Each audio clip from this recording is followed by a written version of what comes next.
چپ رہنا سیکھ، خاموش رہنا سیکھ، درگزر کرنا سیکھ، تو آپ دیکھیں گے آپ کی زندگی میں کتنا حسن آتا ہے، کتنی زندگی میں مٹھاس پیدا ہوتی ہے۔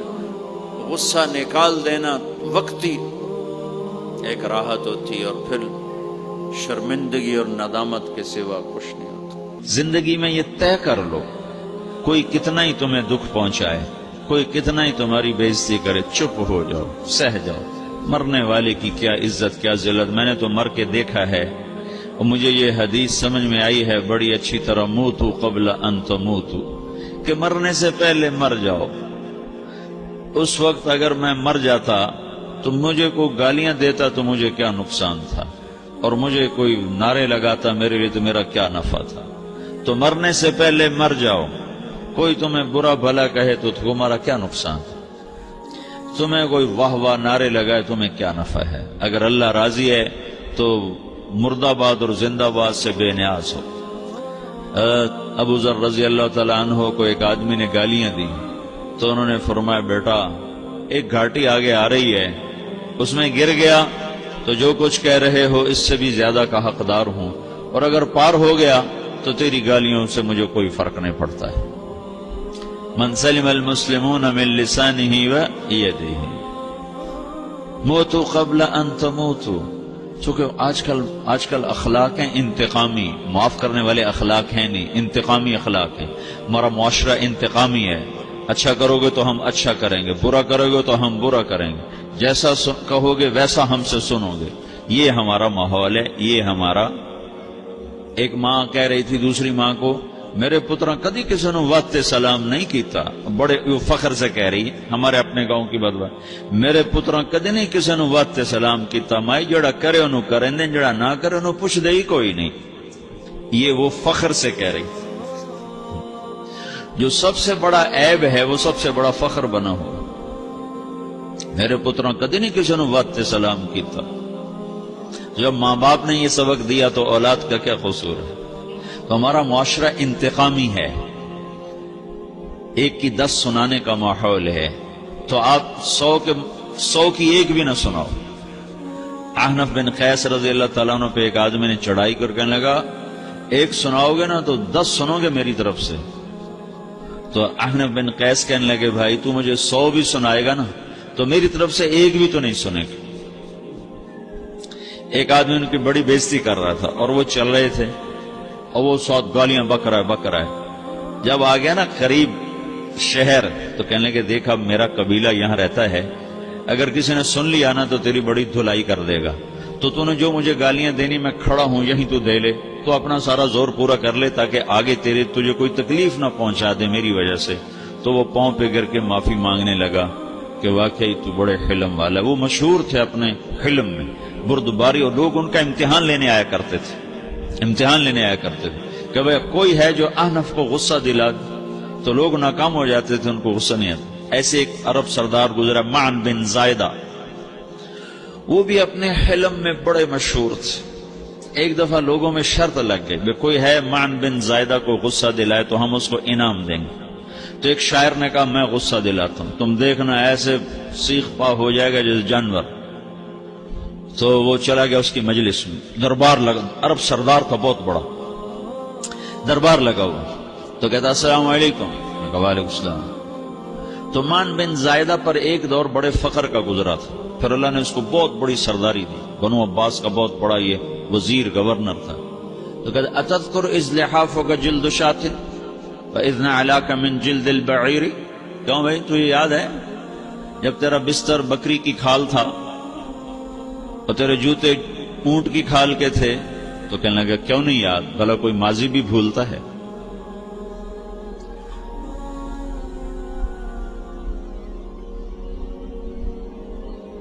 تو وہ کہنے لگا پہلا وار تو خطا گا، کہ فسبحان الذی اعطاک ملکا وعلمک الجلوس علی السریر، تو پھر ساری تعریفیں تو اللہ کی ہیں جس نے تیرے جیسے کو تخت پہ بٹھا دیا۔ کہاں بھئی ساری تعریفیں اللہ کی ہیں، میری تو کوئی اوقات نہیں۔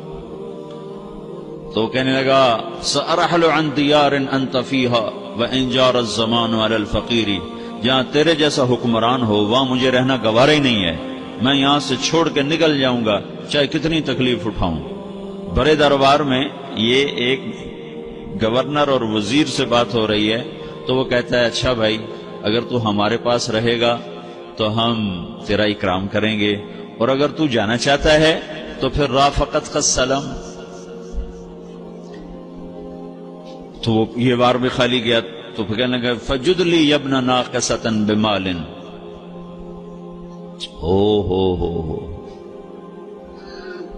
او گندی ماں کے بیٹے، مجھے کچھ عطا بھی کر، میں بغیر پیسے کے سفر کیسے کروں گا؟ عرب کو کسی کو بھی ماں کی گالی دے دینا اور پھر عرب سردار ہو۔ فجد لی یبن ناقصۃ بمال،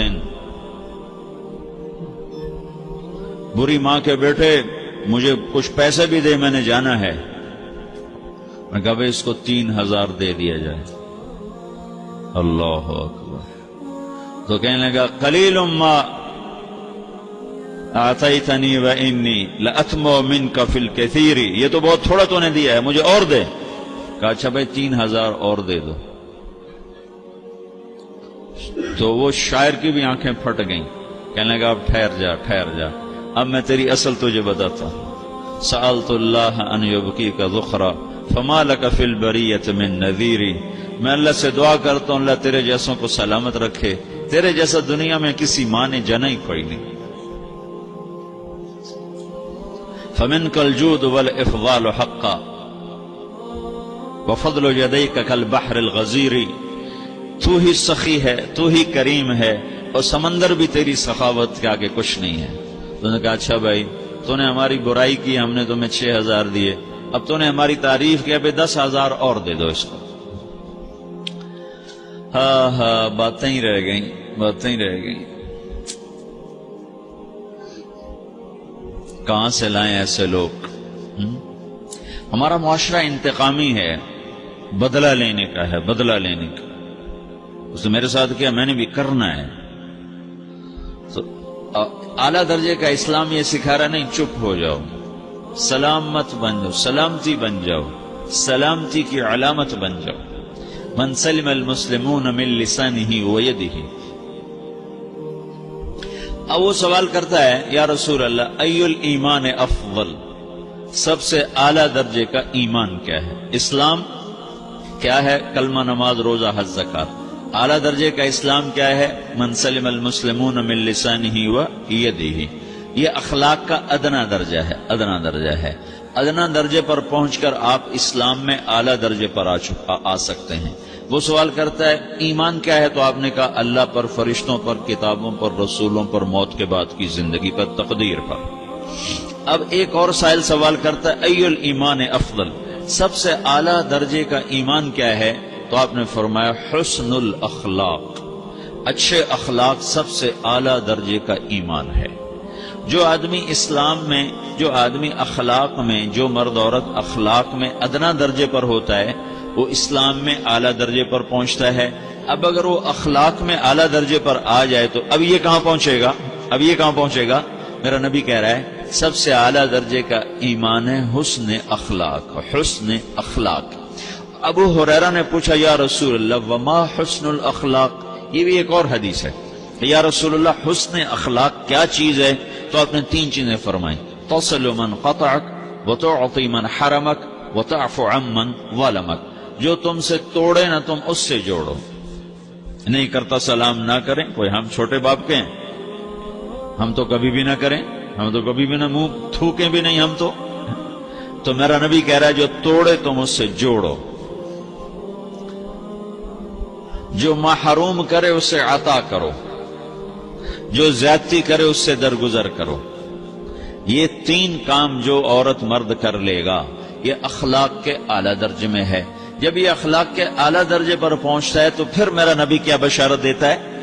ادنا درجے پر پہنچ کر تو اعلیٰ مسلمان کی بشارت ہے، اور اخلاق میں اعلیٰ درجے پر پہنچ کر میرا نبی کہتا ہے کاد الحلیم ان یکون نبیا، اعلیٰ اخلاق والا بس نبی بنتے بنتے رہ جاتا ہے۔